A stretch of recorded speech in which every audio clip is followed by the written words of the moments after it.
Hello my dear friends and welcome back to another Star Wars news update. This is a pretty massive one. We just had a major announcement from StarWars.com, but first, a brand new tidbit for the Mandalorian and Grogu. According to MakingStarWars.net, principal photography on the movie is gonna start within the next 3 weeks. And on top of this, they filmed, quote, time-sensitive scenes, which can only mean one thing, Pedro Pascal on set, which could imply we're getting helmetless Din Djarin for the first time since Season 2. As we know, the majority of the time Din Djarin is being played by Brendan Wayne or Lateef Crowder, but time-sensitive scenes implies a cast member or two might have needed to film their scenes in a hurry due to schedule conflicts when principal photography is going to begin. This is probably Pedro Pascal. Exciting stuff. But now, my dear friends, the big news of the day. I genuinely can't believe the most recent announcement from Star Wars and Lucasfilm. On StarWars.com, they've just announced a new publishing initiative,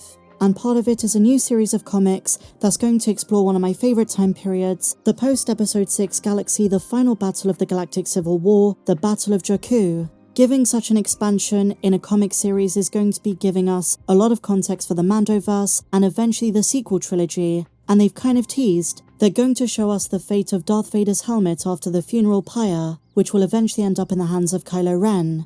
Now, why is this such a big deal? Because some of the earliest Disney Star Wars novels and some of the best during this era, as well as Battlefront 2, have explored some of the major events following the Battle of Endor and Return of the Jedi. But now it's more relevant than ever before. They're expanding on it in a more visual way in the comics. The implications could be way bigger than you realize.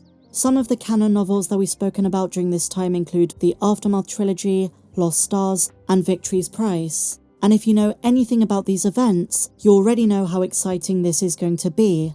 Mon Mothma, the New Republic government, Luke, Leia, Akbar, and one of the most important characters, Mas Amedda.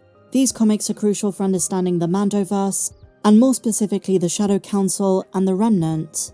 Not to mention the role of Gallius Rax, Ray Sloane, Hux, and they might even show us Bib Fortuna's time as Daimyo. I know we see a lot of Tatooine in Star Wars these days, and the upcoming Star Wars Outlaws is going to do the same thing. I would love to see the post-Episode 6 power vacuum on the desert world. I want to see the kind of ruler Bib Fortuna was. He is so often the butt of the joke, but could you imagine if he ruled even harsher than Jabba? Imagine if on top of becoming a glutton, he became a cruel dictator for a very brief amount of time. Could we even see Garsa Fwip? The comics promise a lot of Luke and Leia. Are we going to see her train in the same way we saw in the flashback in The Rise of Skywalker? We're also getting more of the human moth, Ubric Adelhard, who served as governor of the Anoat sector during the Galactic Civil War. After he heard of Palpatine's death, he locked down the entire sector. The story possibilities are endless, and I'm so excited for more Akbar as a genuine leader, especially knowing his role in the New Republic government later in the timeline as we saw in Ahsoka and hopefully one of the upcoming films. And something else, very important to note, we're going to see more of the Acolytes of the Beyond, and in case you're not familiar, they're the key to how Darth Vader's helmet was recovered from Endor. These were dark side cultists, fanatics, who came to prominence during the final year of the Galactic Civil War. After the death of Vader, they scouted the galaxy for his lightsaber and his helmet. What makes the addition of this group even more exciting is that according to the synopsis, Leia is the one who discovers their activities on Endor. Let me break down the basics for those who are maybe not too familiar. Following the death of Palpatine, Darth Vader, and the destruction of the second Death Star during the Battle of Endor, the rebellion was in a position to become the New Republic, but the fractured empire still posed a threat. A few key leaders had orders from Palpatine himself in an operation called Operation Cinder, which culminated in the Battle of Jakku. Aside from seeing this in Battlefront 2, you may have seen it in the Shattered Empire comics as part of the journey to The Force Awakens. After Palpatine's death, messenger droids bearing his face were sent across the galaxy to several key Imperial officers, orders to carry out a massive bombardment of certain key worlds as part of his revenge. He wanted to strike his enemies as well as rivals within the Imperial ranks, almost as punishment for not preventing his death. And one of these worlds was his homeworld of Naboo. The Purge of Mandalore was also part of Operation Cinder. The rebellion had a lot of work to do to prevent a lot of the catastrophe. Then there was Palpatine's final mission, orchestrated by Gallius Rax. while Operation Cinder was not fully complete.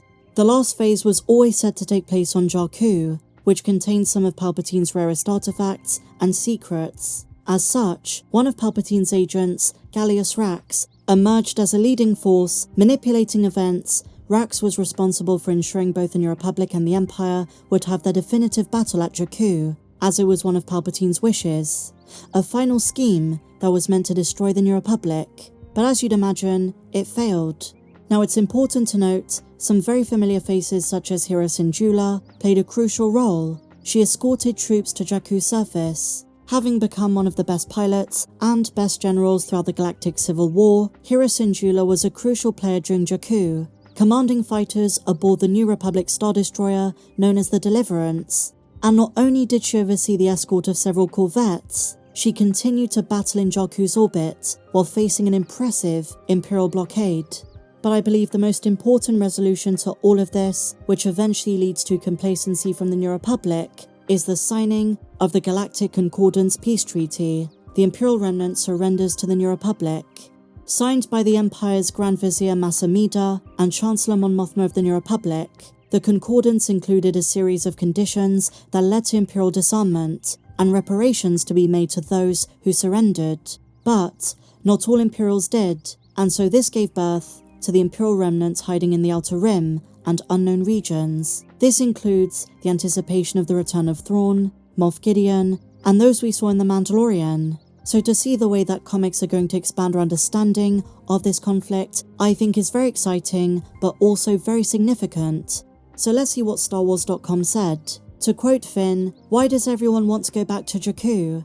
Our answer, to witness the end of the Empire, and a new Marvel maxi series Battle of Jakku Insurgency Rising arrives later this year to bring us all along for the ride. The comic is one of a handful of new titles StarWars.com can exclusively reveal today as we gear up for San Diego Comic-Con 2024. So they say the Battle of Jakku Insurgency Rising follows the events of Star Wars issue number 50, as the Marvel Star Wars series jumps forward in the timeline after the events of Star Wars Return of the Jedi, to witness the success of the Rebel Alliance. The final battle of the Galactic Civil War begins with the first issue October 2nd. I'm loving the post-Episode 6 vibes. Seeing Han, Leia and Luke brings me such warm feelings.